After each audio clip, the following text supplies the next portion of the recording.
Asibingelele Mbukwalani KZN TV sikwamukele uhlelo lethu lanamhlanje lwengqikithi igama lami nguNokuthula Mabika Mthethwa ubukela uhlelo lengqikithi la sithi khona ke sihlale khona ake sibonisane ake sixoxe sibone ukuthi singayixazulula kanjani uNkulunkulu ukhuluma indaba ebalekile uthi abantu bami bayabhubha ngenxa yokuswela ulwazi kanti masuke sihleli kanjani sisuke senzela khona ukuthi sihlale nabefundisi ke sifundisane sifunde kubefundisi ngaphandle kokuthi umfundisi usepulpit uyashumayela mawufisa kuba ingxenyeke yohlelo lethu lanamhlanje 1035 7898855 noma uthi Nokuthula m@1kzntv.co.za. Mbukwalani KZN TV nginenhlahla ke namhlanje yokuthi sihanjelwe abefundisi kakhulukazi kokungijabulisa kakhulu ukuthi ngihamba nomkhulu wami namhlanje uMabika omkhulu udina abantu okuyena soke sithi ukuhlala naye kabanzi kanti khona nomprofeti soke sithi ukukhuluma ngezihloko ezibaluleke kakhulu njengoba sikhuluma ngayo indaba yeprofesi. Uyazi ke Mbukwalani KZN TV ukuthi isikhathi esiningi thina njengabantu abamnyama one siyathanda ukutshelwa indaba zethu ingakho sithola siyobhula ingakho usithola sifuna ukuphoselwa amathambo kwesinye isikhathi ngisho sekukhona umprofeti ozosiprofetha sigcina sesikhohlwa indaba yokukholwa sesikhohlwa indaba yokuthandaza ngenxa yokuthi nje sifuna ukutshelwa indaba zethu for some reason iyas excite indaba yokuprofethwa ngenxa yokuthi kumnandi ukuthi kube khona umuntu ozokutshela indaba zakho khona umunye eBhayibhelini wathi ungitshele konke because iyona into eseyijabulelayo ukuthi kuyaye kube ngathi uthola iconfirmation from uNkulunkulu ugcina uzukhohlwa indaba yokukholwa but sikhuluma indaba yeprofetho namhlanje ukubaleka kwazo nendlela engalimaza ngayo ibandla nendlela ezikhanda ngayo ibandla but before lokho ake sinibingelele sinamukele ehlelweni sibingelele mkhulu yebo siyabonga kakhulu sanibingelela egameni lika Jesu asichazela ababukeli ukuthi ubani usuka kubunendawo umpostoli Mabika ngumntwana kaNkulunkulu ngisindisiwe ngelinye ilanga ngahlangana noJesu waguqula impilo yami so kuba khona kwami la ingoba ngahlangana nendoda ogama layo linguJesu mhlambe uma ngahle nginabe osabuze ngendlela yokukholwa asiqali lapha ephikweni sikamoya kodwa siqala la khona kuma umuntu phambi kwethu ashumayela izwi ngamandla nangesibindi bese ngihlatshwa izwi bese ngiyaphenduka ekuphendukeni kwami ke bese kuba khona iphiwo zikamoya zesihlanu isiphiwo kukhona isiphiwo ube uthisha ube umprofeti ube umvangeli bese uba umalusi lokho esithi upastor bese kuba iapostle njengoba ngilami mina ngumpostoli Mabika ngamanye amazwi ngiyithinta zonke lezi ziphiwo njengoba sihleli nompostoli uDube sithi masincikane ngokwephiwo kodwa yena uncike kakhulu kwiprofesi mina ngincike kakhulu kwese evangelist la ngishana khona nesono ngqo yes Asibingelele kakhulu umprofeti. Asibingelele kakhulu sisinokuthula siyabingelele nababukeli bonke be1KZN TV ohlelweni ingqikithi siyabonga kakhulu ukuthola ithuba umprofeti uDube lo from endaweni yase Bedford and ibandla iRoyal Family Global Church. Siyabonga kakhulu uNkulunkulu ngaleli ithuba nokuzocacisa nje ngokusobala mayilana nokukholwa nesipho soprofeta na ukuthi singalimaza kanjani ibandla futhi singalakha kanjani ibandla iBhayibheli lithi ke uthi uPaul bengafisa nonke kuba nikhulume ngelimi kodwa kakhulu kuba niprofeti ngokuba okukhuluma ngezilimi zakha yena kodwa lo prophethayo wakhe ibandla okusho ukuthi iprofesi nje ngokuNkulunkulu iprofesi eyokwakha ibandla kodwa kuliqiniso ke sisinokuthula ukuthi ke ngokuhamba kwendlela nangokwensila yethu njengabantu abamnyama siyisebenzisa iprofesi for ama benefits ethu hayi ukubenefit uNkulunkulu sayisebenzisa ukuthola izinto esizifunayo thina ngoba sikhule vele kuyimvelaphi yethu sikhule ekubhuleni sikhula ekuthenini impilo imingahambi kahle sifuna ukuthola ukuthi yini edala ukuthi impilo ihambe ngalendlela ehamba ngayo kodwa iqiniso lithi iprofesi uNkulunkulu beyidalela ukuthi iyiqinise noma yakhe ibandla ngoba umuntu eprofeta number 1 fanele eprofeta aqinisekise ukuthi iprofesi I discourage but iyakha imenza umuntu abe nesibindi yakukholwa kumuntu ngoba izoveza iside kaNkulunkulu ukuthi uNkulunkulu ufunani ngaye angazi noma kulokho kuyezwakala yini ngoba iProphecy ayikhona ukuthi ayikho mayelana ngokuthi umuntu ubhekene nani ngaso sonke isikhathi kodwa ngokuthi uNkulunkulu ufunani ngomuntu ingakho yonke iProphecy engaqala ezwini akuyona iProphecy engavela kuNkulunkulu sengathi yonke into ingaqala back iqale ekutheni iqale ukushunyela izwi iqala ngoba yonke into nama miracles yonke nama signs nama wonders nama healing yonke lezi zinto lezi zizalwa yizwi so ngaphandle kwezwi ayizaleki iProphecy ingakho umuntu ovela aqhamuke seprofeta ku questionable angisho ukuthi akwenzeki kuyenzeka ukuthi ukwazi ukuthi usuka nje ubuprofeta kodwa sengathi singaqala ezwini iqala siza ukuthi izwi likaNkulunkulu lithini ngoba iProphecy masingathiwa siyisa ku definition yayo singathola ukuthi iProphecy yini because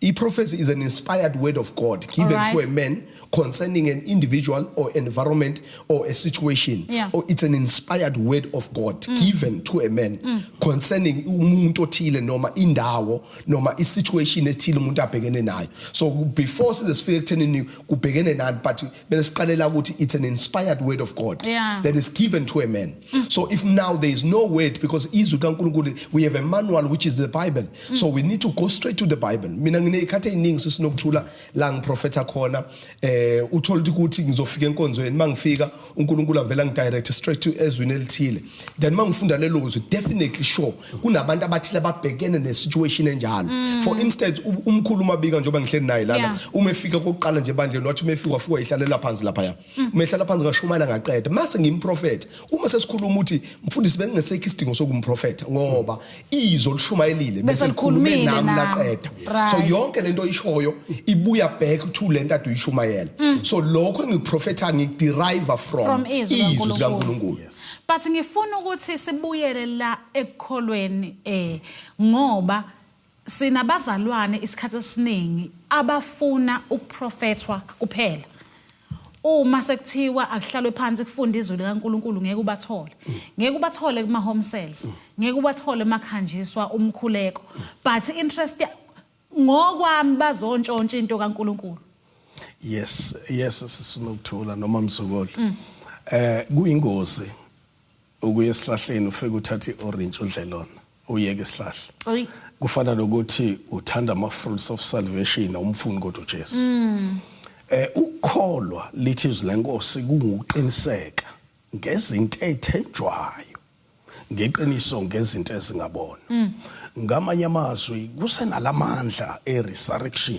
uvuko lwenkosi uJesu lawo mandla yiwe sisebenza ngawo uthi uJesu uma nikholwa nina niyokwenza izinto ezingaphezulu kwalezi mina engizenzileyo so kusho ukuthi neProphecy ingena lapho ngoba mawungahle ubheke owesifazane womSamaria uthi ngimtholile ongitshele konke yes lo mama wayengekho hlelweni lokukholwa kodwa uzobanjwa yizwi lokuthi uthema etshelwe izinto zakhe wayesebona ukuthi lo muntu uhamba noNkulunkulu ophilayo so into singayi encourage eyokuthi abantu abangene ngensindiso bafumana idlelo bese befundiswa konke bese kuqhoma iphiwo sikaMoya nakho ke la ngifuna ukuya khona ekutheni okwenzeke njengalo wesifazane kubo baprofethwa bengekho endleleni yokukholwa noma bengena interest ekukholweni sibabamba kanjani ke njengebandla ukuthi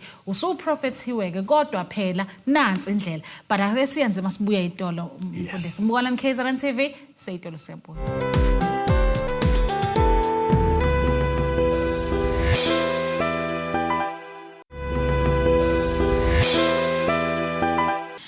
Asipende sikwamukela mbukana KZN TV sabukela ihlelo lenqikithi sikhuluma ngayo indaba yokukholwa indaba yeProphecy ngiyazi ukuthi izona izinto esizikhonze kakhulu nezinto esizithandayo but nakho ukukholwa phela sekusale emuva ngenxa yokuthi sifuna ukuprofethwa umfundisi umbuzo wami ke mfundisi uthi umazala Nkosi ukhulume ngowesifazane waseSamaria wathi wayengekho entweni yokukholwa wayehambela nje naye eyifunela ukuphila but kwase kumthola ngendlela baningi abekwenzeka kanjalo ukubona but ngibona ngathi isifundiso sokuthi asihlale sikholwa siyasala noma mhlambe thina sisuke singasenayo interest sibabamba kanjani ekutheni asikholwe bese sithola ama fruits kaMoya no ngicabanga ukuthi sisinokuthula asiveze lento ethi iqiniso lithi owesifazane waseSamaria lo wesifazane wayengena interest ngoJesu wayengena ndaba futhi nokukholwa but into eyizelo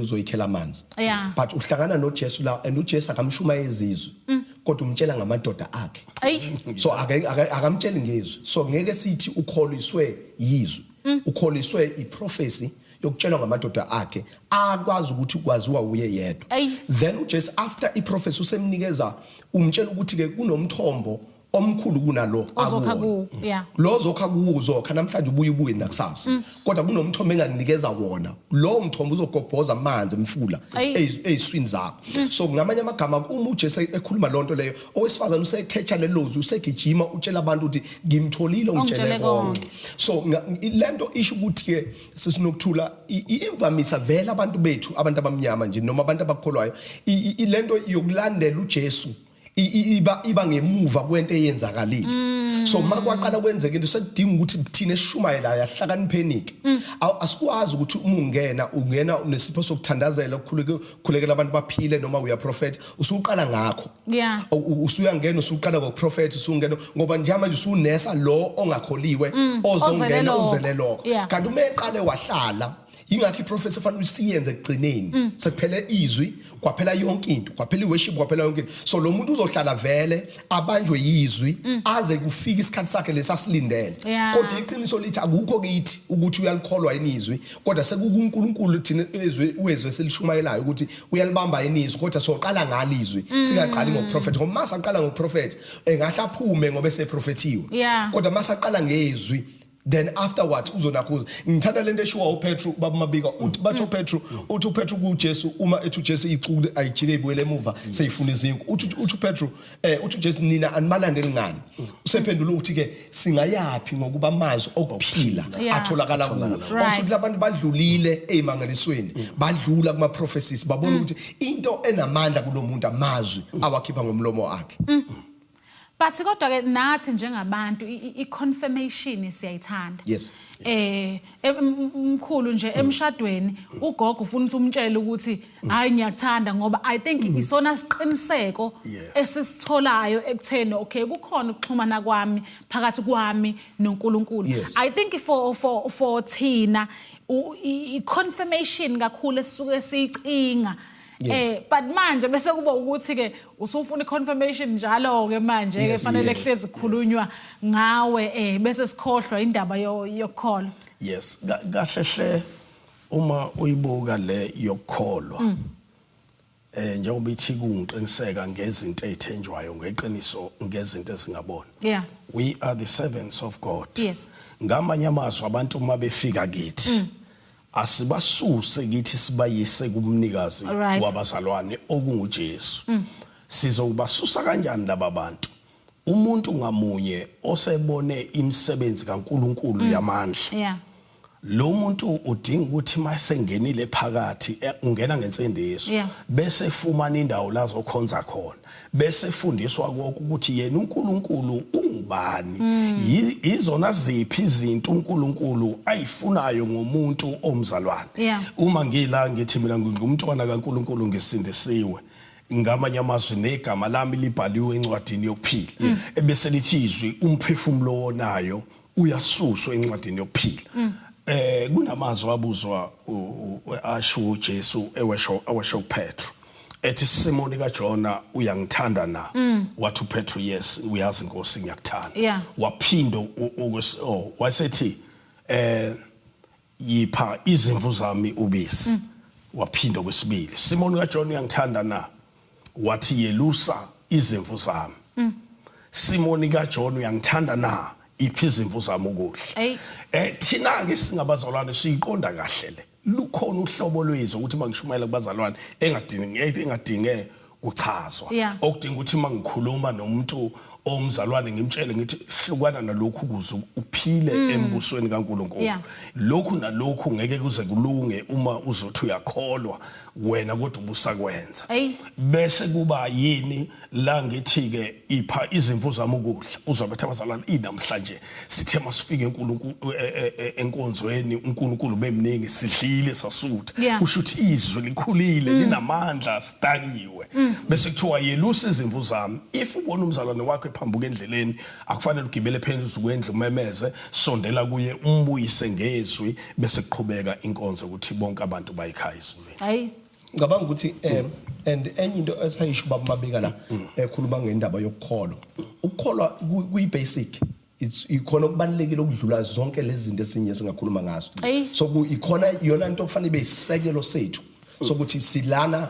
ngoba kukukholwa ungalethwa into yokuthi uxakwe ukuthi unenkinga ongayazi ukuthi idalwa yini kodwa manje asibe la silethwa yini silethwa ukukholwa so izwi likaNkulunkulu li ultimate solution kuyo yonke lento ngoba mala ngababikizwi ahlukile nabantu abaye ekubhuleni kuke le scenario lapha eBhayibhelini iBhayibheli liveza ukuthi uSaul ehamba noSila lithi babethi babehamba nje kunentombazanyana ilokhu imemeza nina ngamadoda kaNkulunkulu ashumela ivangeli lombuso kaNkulunkulu so lo muntu ukhuluma into right kodwa manje ke asalandela ukuba right kwento sesilandela umoya behind into eshiwo okusho ukuthi prophecy correct prophecy God source angiveze lento sisinokuthula ethi kunomehluko phakathi kwe-false prophet ne-fake prophet okay false and fake kunomehluko abantu abaningi abazi ukuthi false yini i-fake yini i-fake prophet ingcono kune-false prophet kanjani na i-fake prophet umuntu ongabona udube prophet alingisa udube akhuluma izinto engeke zenzeke kodwa i-false prophet umuntu ongakutshela igama lakho ne-ID number yakho nokuthi nimbangaka ekhaya kodwa esebenzisa umoya wrong okusho ukuthi uyazi ukuthi kwenzakalani kuwe ungazi umkholwe embrace umthwala ekhanda ngokuthi uprofeta izinto eziyizo kodwa manje ungacheckanga isource yokuthi lento kuyiderive from what spirit so i-fake prophet umuntu ozokhuluma izinto engeke zenzeke kodwa i-false prophet umuntu ozoprofeta into ekhona kodwa ngomoya ongekho right nansi ke la isilahleka khona umprofeti angithi thina ukukholwa kwethu okuncane asifuni futhi nokubuza kuNkulunkulu so ngalesikhathi umprofeta vele ngendlela ukukholwa kwami ongekho ngayo angikhuleka ngenzi lutho angikwazi nokuhlola umoya lowo uthola ukuthi sesigcina sesithola sesikuzo zonke izinto sijabulela ukuthi basiprofethela ama-ID number ngenxa yokuthi asinakho ukuthi singahlola kanjani ukuthi lo moya uyiwo noma kusiwona sami seyitolo Mbolani KZN TV seyitolo siyabuya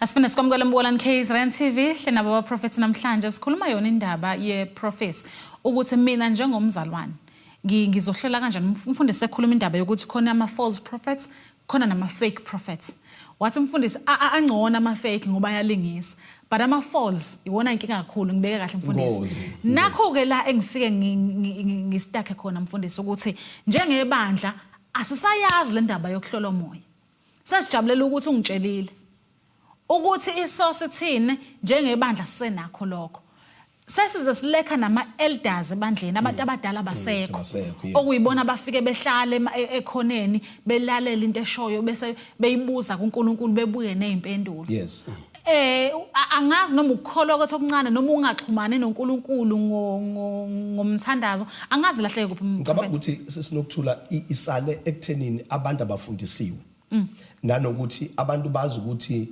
ukuthandaza fanele sikwenze esontweni kanti ukuthandaza komuntu kokuphila kwakhe ukuthi umuntu noma esekhaya kahle inkonzo befanele kube indawo njenge powerhouse la usuka khona nesikhuni sakho sivuthe ekhaya sithi masihlangana uqubuka umlilo phakathi enkonzweni ngoba besivele sivuthe so ungathandaza kwabantu nongalazi izwi for themselves bengalifundelwa esontweni belazi bona izwi ukuthi lithini nomthandazo then ngoba ngeke ukhule kwi spirit of discernment kanti awulazi izwi futhi awuthandazi so uma ungathandazi vele uzohunga ke nawo wonke umoya odlulayo kufike abaprofeti abathile usugijima nabo ufike ukuthi usugijima ngoba awulazi izwi wena ukuthi kuwena izwi lithini kunezinto ongeke uze uyilandele uma ulazi izwi nomthandazo uhlala emthandazweni ngoba ukuhlala emthandazweni uNkulunkulu ukhulisa lezi zipho zakho nokwazi ukuhlola umoya uze ukuthi no isiprofethi osihle kodwa manje mangithi ngicheck uNkulunkulu esiprofethweni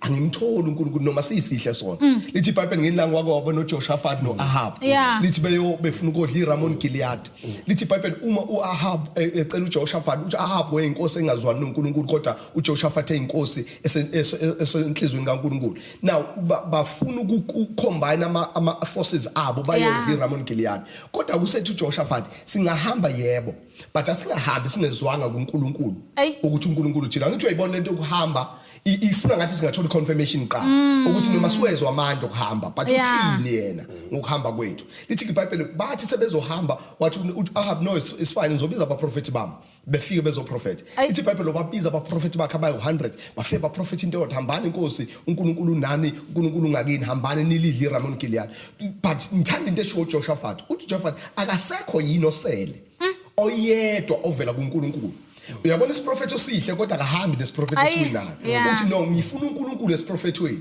ngoba noma singathiwa isiprofethi sithi siyaluza kodwa ngcono makusho uNkulunkulu kunokuthi kuthiwe siyawina kanti uNkulunkulu akekho esiprofethweni so uyayibona lento ukuthi uJoshaphat wene spirit of discerning ukuthi noma isiprofethi sithi siyawina kodwa manje ke let me check God in what I'm hearing ukuthi ukhona yini uNkulunkulu kulento engizwa siwina naye yini ngoba manje abantu abanisebejabulele ID number ejabulele igama yabona ngoba uyalazi igama lakho ujabuliswa yini ngoba mangathiwa siya deep kulento yeprofesi iprofesi akulona ukutshelwa igama ngoba ihlukene kathathu there are 3 building blocks of iprofesi kune word of knowledge kune prophecy bese kuba ne word of wisdom so I word of knowledge is not prophecy the word of wisdom is not prophecy iprofesi iyodwa umuntu esakhuluma ngokutshela ukuthi igama lakho unokuthula ID number yakho ithi kwenze ukuthi uoperator under a word of knowledge akakafiki kwiprofesi iprofesi ithi ke njoba kusukubonile lokhu uthini kuNkulunkulu ngami ngoba iprofesi la ukukhuluma khona uNkulunkulu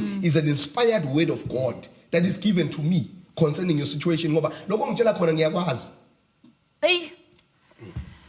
kahle vele ngifuna ukuzwa uNkulunkulu ukuthi uthini ngami lokho kunye ngiyakwazi ngami kodwa manje ngifuna ukuzwa uNkulunkulu uthini ke kulento engibhekene nayo njengamanje so manje ke kuloko ukudisayina kufanele abantu bahlale emthandazweni abantu babuyele ekukhulekeni babuyele ekufundeni izwi belifunda bona izwi belifundela bona hayi ukuthi umuntu alifunde izwi mase likozweni amaBhayibheli avaliwe makusemakhaya kodwa umuntu ahlale nezwi alifunde izwi likaNkulunkulu ukuze azokwazi ukuthi umoya wakho ukwazi ukuthi uhlole bonke omoya ngoba awukwazi ukuhlola umoya kanti nawo ukhulile ezweni ispirit of discernment sibalekile bandleni ukuthi abazalwane bekwazi ukuyidiscernela bekwazi ukuyihlolela bona omoya ngaphandle kokuthi aze ahambe nawo wonke umoya kodwa akwazi ukuthi awuhlole umoya fanele umuntu umuntu omthandaza umuntu wezwi ukuze akwazi ukuthi wonke umoya oqhamukayo akwazi ukuhlola ukuthi umoya oqhamuka kuphi yes ikanjalo Apostle Paul uthi we wrestle not against the blood and flesh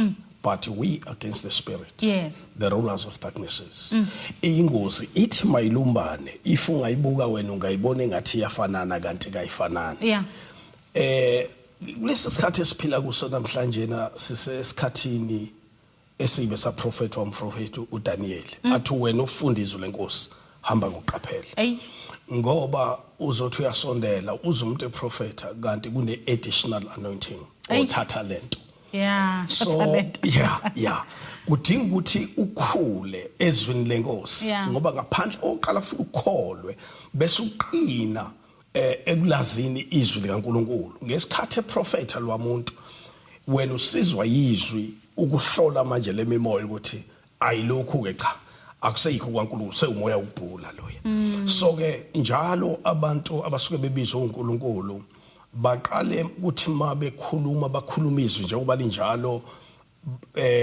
bandlalele ukuthi isiprofeti sizofika namhlanje abantu sizobasiza ngakuphi kodwa laba bakathatha lento no uvela kusukele nje angazi noma unqono noma unjana gibele phezulu kwendaba yakho uyabona kutshelene ukuthi uphume wadlana ekhaya izinto ezingeke zikusize ngalutho kanti umoya kaNkuluNkulu wona uyathi mawusufikile uyinono umoya ongcwele uyinona akukho la uhlambalaza khona bese ukunikeza ama resolution ukuthi kule nkinga obhekene nayo phuma kanjani wavele wayibeka ke yes leyo kuhlambalaza yes ngiyayithanda because kwesinye isikhathi omunye ugcina sehlekwa ngesiprofeto yes sigcina singasamsizanga sesemlimaza ngenxa ukuthi umfundisi akacalculateanga ukuthi lokhu kuyahlambalaza lokhu akuhlambalaza mhlawumbe ezinye izinto abengayikhuluma ecelene vela ayibhadlaze khona la ebandleni yes kuye kube kanjalo nokuthula angithi lapho kusuke kwakuye kutshela lokho nje ngokusobala ukuthi lo muntu uprofetha ngamuphi umoya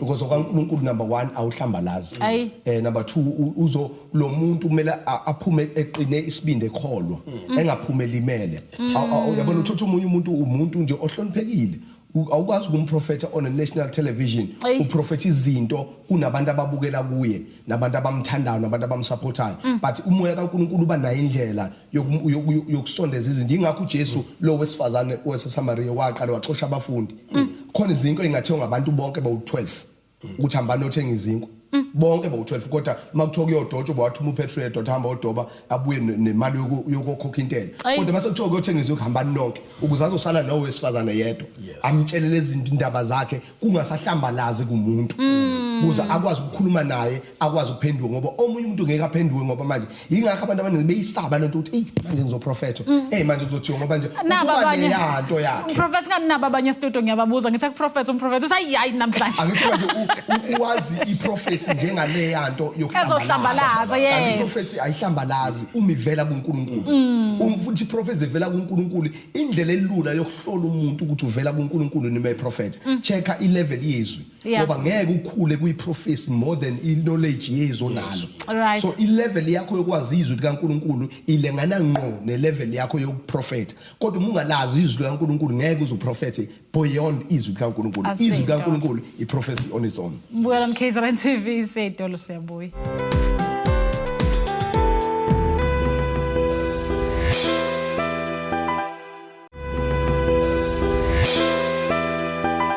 Asifuna sikamukela mbona KZN TV sabukela ihlelo lenqikithi sikhuluma ngayo indaba yeprofesi namhlanje very interesting topic la sithi khona akungabi ukuthi mawuye ebandleni ugijimela ukuyoprofetha because lokho kuhambisana nomoya wethu thina njengabantu abamnyama ukuthanda ukubhulelwa bese ungiphosela lokho ngiphosela khona kahle nje mawungitshelile ukuthi ngithakatha ubani okunye nokunye sengizoyibonela because iyona into thina angazi noma ngizothi segazini noma yakhele yini kithi eyenza ukuthi uNkulunkulu simbeke ngemuva bese siphuthuma ukuthi sibhuleleni mfundisi yes ngoba phela vele futhi ke uma umuntu esetshela ukuthi uthakatha ubani ngeke asakholwa lo muntu uthini manje mfundisi ngeke sakholwa uzokholwa kanjani usumazi umuntu okuthakathayo ngoba phela angithi sipromote umoya wokuxolela umoya wokuthula umoya wokuhlalisana malithi iBhayibheli asibhekene nenyama negazi phambene nenyama nagazi kodwa sibamene nababuzi we know ukuthi uma kunomuntu owenza kabi akuyena owenza kabi kodwa kunomoya behind lo muntu so thina masikhulile ngezwi izwi lisitshela ukuthi akekho umuntu owenza kabi kodwa kunomoya ophusha uzoveza iagenda yawo kodwa uexpressa ngalomuntu so thina sizokulwela ukuthi lo simvikele lo oyivictim oyithenini angazi ukuthi ubulawa ubani ukuze aqhubeke nokukholo ngoba ahlukileke nezangoma uma sizokwazi ukuthi sikhuluma izinto ezikanjalo ngoba into esipromotayo ukuthula nomoya wokuxolelana nomoya wokubuyisana umunye uma kungekho ke lokho kushuthi asishumeli khona okufuna uNkulunkulu I mean prophet ma khona ngithakathayo ngitshela nje ngidile naye ngidlule kule angithi udila naye ngayiphi indlela ngizobona ukuthi akusekhona ekholweni ke basudila naye ngalowo ndlela ngizobona ngenze njani indlela entsha sofanele uyiapply ukuze udile naye ngayo kodwa ke ekholweni kufanele kube nendlela ukuthi uNkulunkulu akaveze isolution uyambona ngithakathiwe iyiphi isolution yiphi ngoba enye into ehlupha yileyo ukuthi ujabulela isiprofeto esiqhamuka siza kuwe kodwa singena solution ngoba kwezweni likamoya awuvumelekile ukukhuluma into kanti ayiveziwe isolution yayo ukuthi mase usivelile ithini solution so kusayi assignment yomprofeti ukubona ukuthi usisinokuthula uyagula and then uphuma kanjani so ku assignment yakho uyokuthandazela uzwe ukuthi uzophuma kanjani uma engakayitholi isolution yokuphuma kwakhe awuvumelekile ukusho ngoba kusizana ukutshela ukuthi uyagula uyakwazi ukuthi uyagula then wathi mfundisi kuyokwenziwa njani ngalokho then awusakwazi ukukhipha isolution ngoba iprofesi fanele ibe complete ibe nesolution phakathi kuyona. Ngiyayithanda lento ayikhulumayo umprofeti mkhulu because sengike ngambona eprofeta ngeke ngamuzwa eprofeta enye intombazana ethi ngimane ngiyakhuluma nje kodwa kahle kahle angiyiprofeti izinto zomjolo. Yes. Kahle uprofeta thina sesibadala enkosini kahle hle umzalwane kuzapheleliswe nje umzalwane ufuna lezi iphiwo zikamoya ezisihlanu umzalwane ngamunye azithole kuyokwenza ukuthi umzalwane lapho akwazi kuma ekukholweni kwakhe ngoba kahle hle iprofesi kwesinye isikhathi iyamthatha umuntu abantu balinke kumprofeti kanti umprofeti akakazangene kuphi ethuneni avuke kodwa kufanele manje bafundiswe ukuthi umprofeti lesi siphiwo sinikwe ubani nani lesi siphiwo siphethe umprofeti ningasenza maningalungisa u1 no2 no3 okuqala nje kufanele akholwe afundiswe alazi kahle izwi lokho impela singakufuni. Yes lokho thina singakufuna ngithi thina senza lento yokulandela nje sithi silandela umuntu oya enkonzweni mhlambe siyofuna ama fruits of salvation akuhlukene nomuntu umfundisi umpostoli uDube ukuthi mayifika la kithi sithatha ufishi simnikeza wona ayokudla nangakusasa abuye kanti thina ngabe simnikeza uDobo elunguJesu oluphethe yonke into okuyothi masekhala yena qobo lwakhe izinto zenzeke kuye ngoba lithi bonke abamemukela abantu uNkulunkulu bapha amandla babizwe ukuthi babantwana baNkulunkulu lezi zinto esizenzayo thina bona bangenze zingaphezulu kwethu phela mabekhona so ukholwa ke iyona into basic njengoba bababika isho nje ukholwa iyona into basic uma abantu bezela ama fruits bazolokhu behamba bebuya njalo uvela sifunda isikole isikhulu esize sifike ku level la khona senza abantu bengabi dependent ngithina yes but abantu bebe independent bebheke kuNkulunkulu bekwazi ukuyimela ngoba ukudabuka kwesihenqe ethempelini kwakusho ukuthi wonke umuntu engakwazi wonke umuntu usengangena kodwa ke iqiniso lithi iziphiwo ke zinikeziwe kubantu ngabathile ngokwehlukana kwabo ngeke sibe neziphiwo ezifanayo sonke kodwa ke kule nje yokuprofeta kakhulu iprofesi ibalekile ebandleni because ifana nento ecombi direction ingamehlo ebandla. So without iprofesi ibandla lingangena esikhotheni nakho ke la efike iprofesi yalimala khona le prophecy yokuthi nazi imoto receive your cars receive your house receive your job receive your man leyo prophecy angazi noma ngikubiza ngeprophecy kusizaphi because sibona abantu sebeba excited about imoto bebe excited about imizi akasekho umuntu excited about uNkulunkulu iqiniso lithi babambeka mhlawumbe ngayithinta lento ebandleni ngelilanga ngiyakujabulela ukuba namadoda njengoba amabike ebandleni asethe ukukhula iqiniso lithi ngezikhali zokushunyayezwa kwabo amehlo nefocus yababe babashumayeza ayibe focus kakhulu ekubuyeni kaJesu beba focus kakhulu ekuthenini abantu abakholwe yonke into ayinankinga umuntu ekholwa khona kubalekile abantu bakhula behlupheka ngawo ukuthi abantu baze baba nalento yedesire yezinto eziphathekayo so njengamanje ke uJesu seyabuya sesi 5:2 ukuthi uJesu abuye kodwa manje focus yabantu iseyintweni kanti ivangeli lezinto befanele iqale bese gcina leli lombuso lokuthi kubuye uJesu manje ngabe wonke umuntu focuse ekubuyeni kaJesu iqiniso lithi abantu balambile abantu baswele abantu bafuna into ezobanikeza ithemba lokuthi kusengenzeka lokhu kusengenzeka so that I cannot call it per se a prophecy kodwa ngikubiza ngama declarations because izwi uma udeclare njengendoda kaNkuluNkulu amazwi wakhulumayo will take shape empilweni zabantu abakhuluma ayakhela so believe provided uba wakholwa ukuthi ke kuzoba njengawo lokhu washilo yini kodwa asiqale phela lapha ya ezweni ukuthi size sithi thatha imoto belitheni izwi ngoba ngeke sithi thatha imoto uNkulunkulu ade khuluma ngokuthi abantu abathandana yabo ngeke sithi thatha imoto uNkulunkulu ade khuluma ukuthi abantu abayeke ukujola yabo ngeke siye sithi thatha imoto uNkulunkulu ade khuluma ngeholiness yabo usengathi uthi manje ke lapho bakhuluma ngeholiness ba outdated abantu abakhuluma ngo take your house, take your car, ibona abantu aba-right. Kanti ke beyifanele into ibalance evangelini nje ibalance lento ye prosperity nenakuza neholiness nobungcwele abalance ukuthi uphila kahle kodwa uphile ube right noNkulunkulu because egcineni abantu sengazi ukuthi bafuna izinto ezitholakala kuNkulunkulu kodwa abamfuni yena.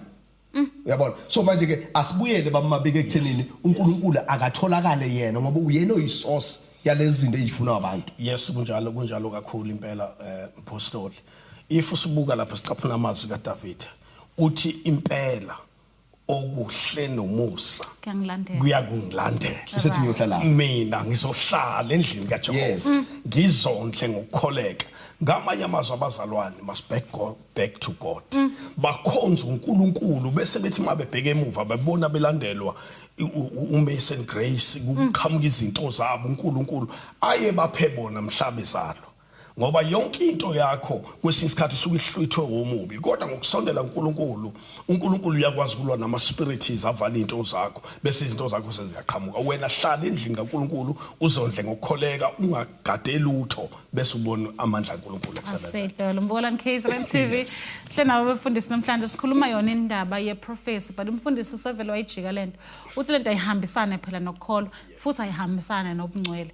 Awukwazi ukufuna ezinye izinto nawe enhlizweni yakho uyazi ukuthi awenzi kahle kuNkulunkulu uyazi enhlizweni yakho ukuthi yini kufanele uyenze ukuze uthole izinto zikaNkulunkulu nawe uyazi ukuthi untshontshe izinto zikaNkulunkulu njengoba usubaleka ngaphandle nje nezinto ezisibuso sekufuna ngabe isebenza kahle endlini kaNkulunkulu seyidolo sakho.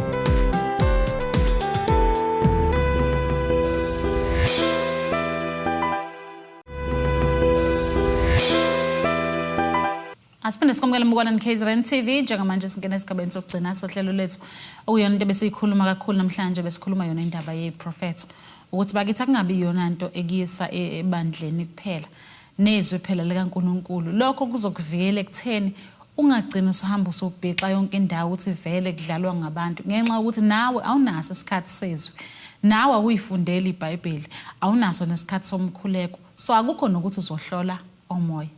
Mfundisi asenidedele nihambe niyokhonza sibonga kakhulu ngesikhathi senu amazwi akho okugcina kule ndaba yeprofessor thini asibonga kakhulu babukeli bonke bakhaya sibonge sisinokuthula no1 KZN TV kusathemba futhi sizobakanye nani namhlanje amazwi amogcina namhlanje ngathi kubabukeli bonke emakhaya umuntu akabuyele ebandleni umuntu akabuyela ayokhonza uNkulunkulu before uthole isiprophet noma usitholile ke isiprophet zihlanganise noJesu iba nayo indlela because isiprophet ngesikise ezulwini kodwa ukwamukela uJesu ukholwe okukhona kuzobuyisa ezulwini so aseyazi ultimate goal yokumuntu noNkulunkulu ukuthi igoal kaNkulunkulu nomuntu ukuthi yini kungabe ukuthi nje uNkulunkulu intention yakho ukuthi siphile kahle emhlabeni noma sithole ixazululo zeinkinga zethu kodwa into kaNkulunkulu kakhulu ukuthi sikwazi ukubuyisana naye nokuthi mhlawumbe ubuye uJesu sikwazi ukutholakala. Asibonga mfundisi nikhonzela kuphi? Asibonga kakhulu sikhonzela endaweni yaseMandlazini phase number 6 kunehole emhlophe lapha phase 6 la sitholakala khona ngama Sunday services. Mhlambe mangidinga ama directions ngingafonela kuphi?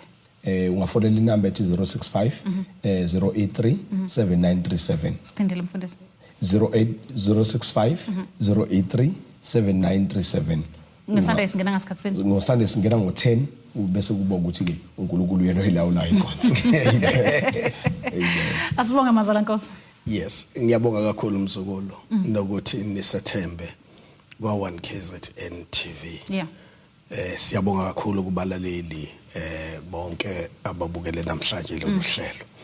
Besifisa ukuthi wonke umuntu othema yezwa sikhuluma lithi izwi lenkosi emfuneni uJehova nisele kumthola. Yeah. Omubi makashiya indlela yakhe. Yes. Siyabakhomba abantu kuze igama lakho libhalwe encwadini ukuphila sondela sikhona. Asibonga mfundisi konje igama lebandla yini? Igama lebandla iRoyal Family Global Church. Siyabonga. Siyabonga. Asibonga kakhulu Mbokolani KZN TV, sibonga kakhulu Crown KZN TV yenza inhlelo zethu zibe impumelelo. Besikhuluma indaba ebalekile namhlanje, indaba yeprofeti ukuthi zinhle impela kodwa singasisusi kuNkulunkulu. Hle naye umfundisi uDube namhlanje uhamba naye umfundisi uMabika umkhulu wami kuyena esikhuluma naye namhlanje ngendaba yeprofeto. Siqedile ke Mbokolani KZN TV asibonane lapha eMandlazini phase 6 ehall elimhlophe. Lapho sobe siyokhonza khona nalabo ke nkosami abathanda iprofeto kuzobe kuprofetwa kodwa kakhulukazi kuzobe kudliwe izwi likaNkulunkulu asibonke. Nokuthi uAbraham wayecebile but they don't know what made Abraham to be rich. Kodwa abazi ukuthi yini ayenza Abraham And acebe. somebody shout, investigate, apostle. Investigate apostle. We are investigating now. Sesiyahlola What was manje. the secret behind the success of Abraham? Iyini imfihlo emva kokuphumelela kaAbraham? It's so good Kuhle when people are teaching. abantu mabefundisa Come out phuma of your place. ezweni lakithi Before God bless somebody, ngaphambi kokuba uNkulunkulu God would cause abusise somebody to thina. come out. uNkulunkulu uqala akhiphe It is othile true. kuyiqiniso But when somebody comes out, kodwa uma ephuma where you are going, usuke what yapi are you doing there? wenzani lapho Listen to this. lalela Can lokho somebody shout, bring it on, apostle? Do you allow me to end this way? niyavuma ukuba ngiqede ngalendlela I feel like I'm preaching to doctor only there. I feel like I'm on my own right here. ngifila ngathi ngishumayela ngedwa Be seated, be seated, be seated. You know, when I was in Botswana, ngesikhathi ngisebotswana you know, don't be angry. ungacasuki These are dimensions. Listen, Amen. these are dimensions. You know, no pastor, akukho mfundisi no man of God. ayikho I nendoda don't care where you kaNkulunkulu come from. angihlangani ukuthi You uvelaphi can't have an ID only awukwazi ukuba and come nepasi to attack kuphela us. bese kuthiwa uzohlasela thina The longest place you have ever went to, indawo nje ende wake waya Is kuyo Nongoma. ukuya then you kwaNongoma come to attack us. bese kuthiwa You uzohlasela must be mina crazy, I'm telling you. akuyobe uyadlala These are dimensions, I'm telling you. And as I move to a dimension, you are moving to a dimension. njengoba ngihamba kuleli zinga nawe uyangena kulo Come on now. Be seated, please. These things are spiritual. lezi zinto ezakomoya These things are spiritual. I was once in a village nami ngake ngaba sesigodini being caught up by the spirit of a village, ngibanjwe umoya by an wesigodi altar of a village. ngibanjwe i-altari But I lesigodi came out of the kodwa altar. ngaphuma kuleli altari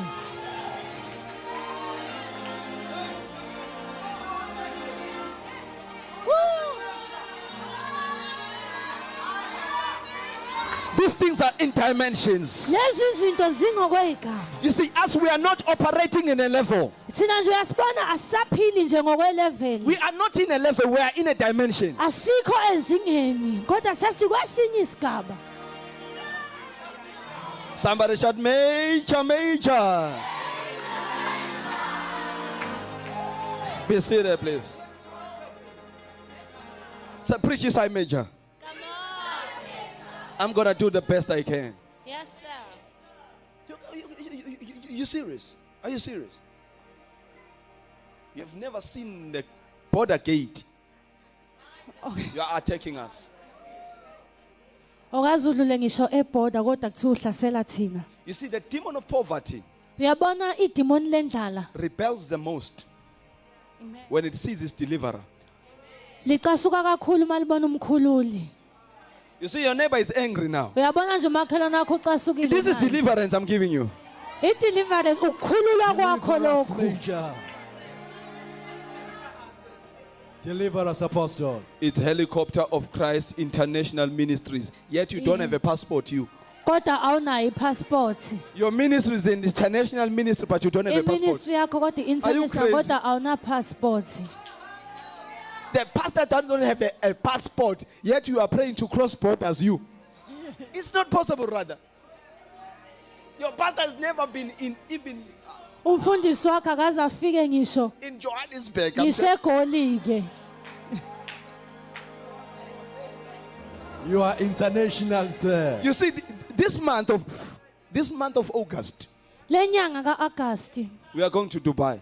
siyahamba siyedubayi Major, I connect. Watch this. Not with you. hayi nawe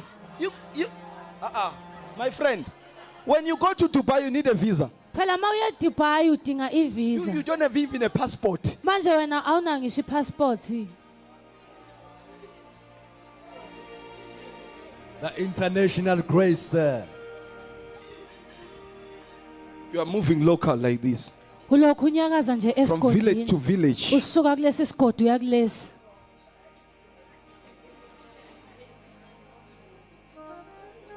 You know, you don't even have to do live. Akumele ngisho wenze ulive. You don't have to do live and tell us that I'm preaching at Nongoma. You must be humble. Kumele uvele Just go to uthobe. Nongoma and come back. Ziyele nje kwaNongoma Because they- uyibuyele. come on. Ungaze wenze ulive. Amen.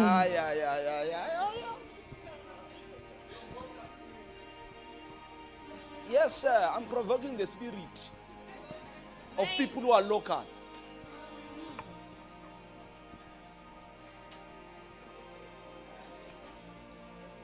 Be humble.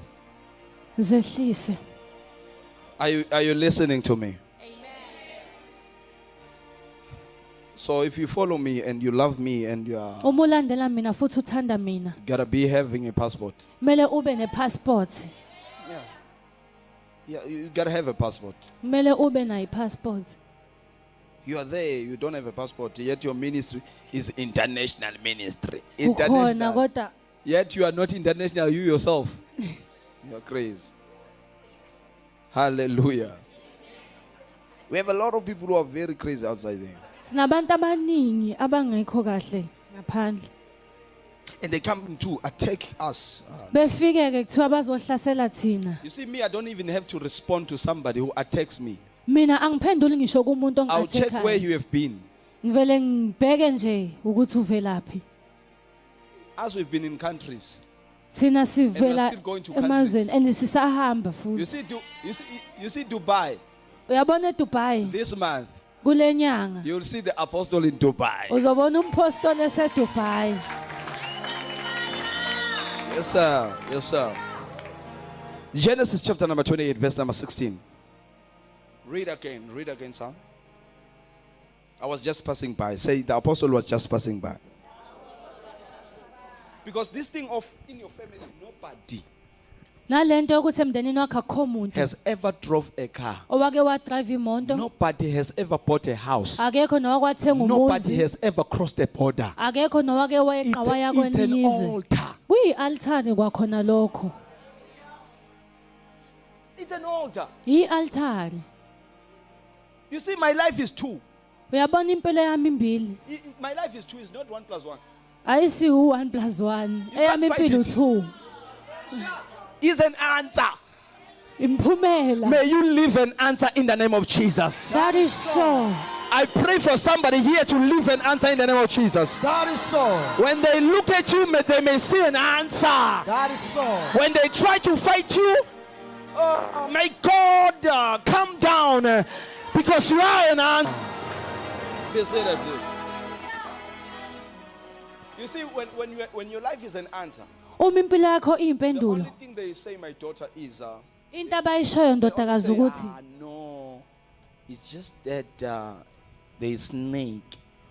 ubezwa bethi hayi ukuthi unenyoka nje. Once they say there is snake, there Uma are bathi results. kunenyoka suke sivelile Just know imphumela. one thing, they are fighting with an answer now. Kumele ubone ukuthi sebelwa If it's nemphumela. 1 + 1, you can fight it. Uma kusawu1 + 1 But two. ungalwa. Kodwa mase sekumphumela.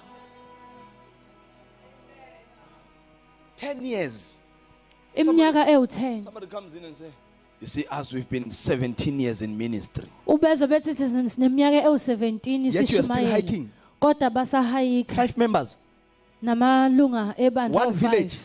esigodini You must be esisodwa. humble, you. Kumele uzehlise wena. 17 years in ministry. Ngineminyaka ewu17 Preaching the ngishumayela.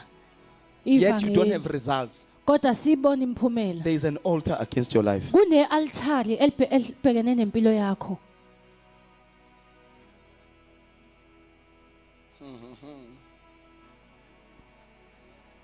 Hallelujah. Read it again, sir.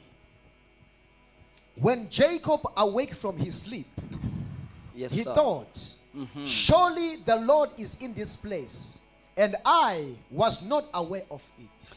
And I was not aware of it. And mina bengingakwazi And lokho. verse number 17.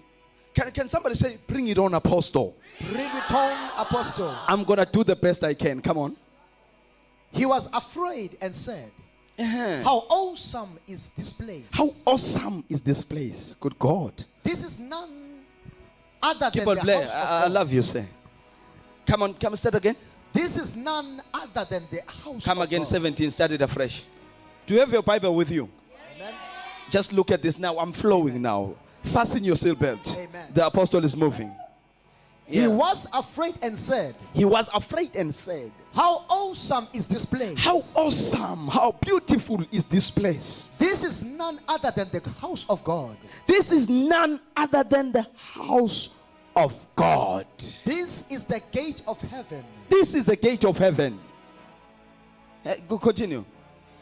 Early the next morning, Jacob took the stone and he placed under his head and set it up as a pillow. As a pillow, yes. And poured oil on top of it.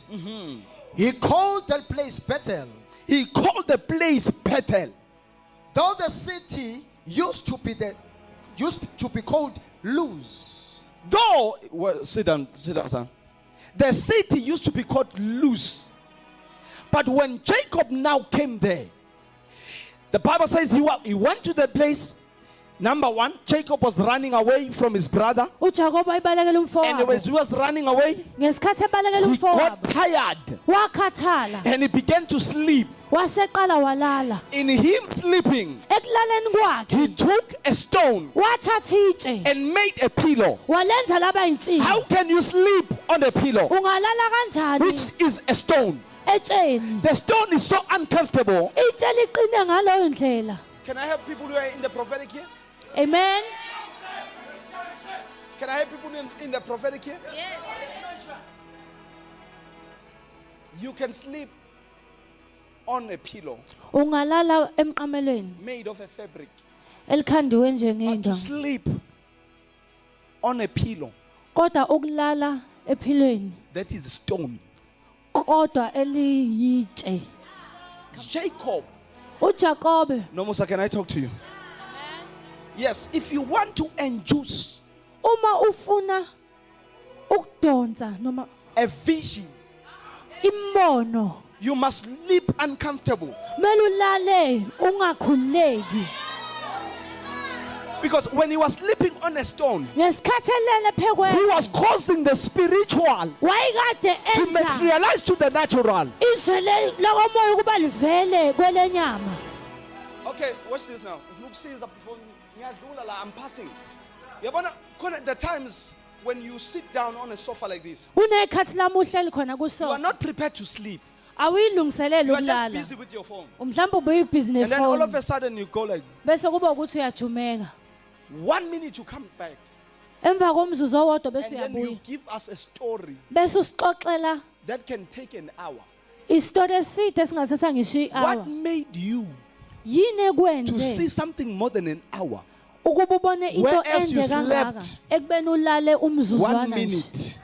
Amen.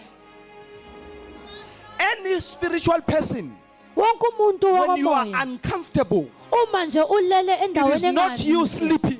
akusiwena It is osukulele God causing you to a deep sleep. kodwa uNkulunkulu osuke kufaka ebuthongweni.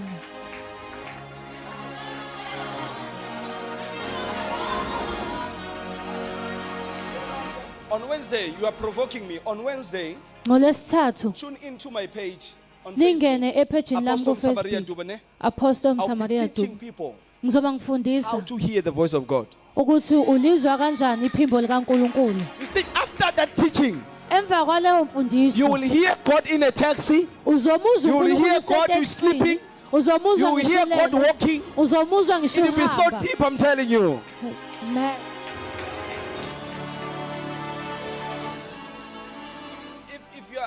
If you are a minister of the gospel, you must listen to these things. Uma ushumayela ivangeli mele uyilalele lezi zinto. This guy slept on a rock. uJakobe walala phezu kwetshe Slept. And the Bible says he saw a ladder. abona ilada. A ladder. Amen. Imagine this guy is running away. uJakobe uyabaleka Now he's sleeping. manje uselele He took just a rock. wathatha nje Some itshe of us, we know how to sleep. Sometimes you use even your ulala ngisho phezu kwengalo. to sleep upon it. It's no Amen. problem. Akusiyo Why inkinga would this guy take a rock? kodwa kungani uJakobe wathatha itshe Took a rock.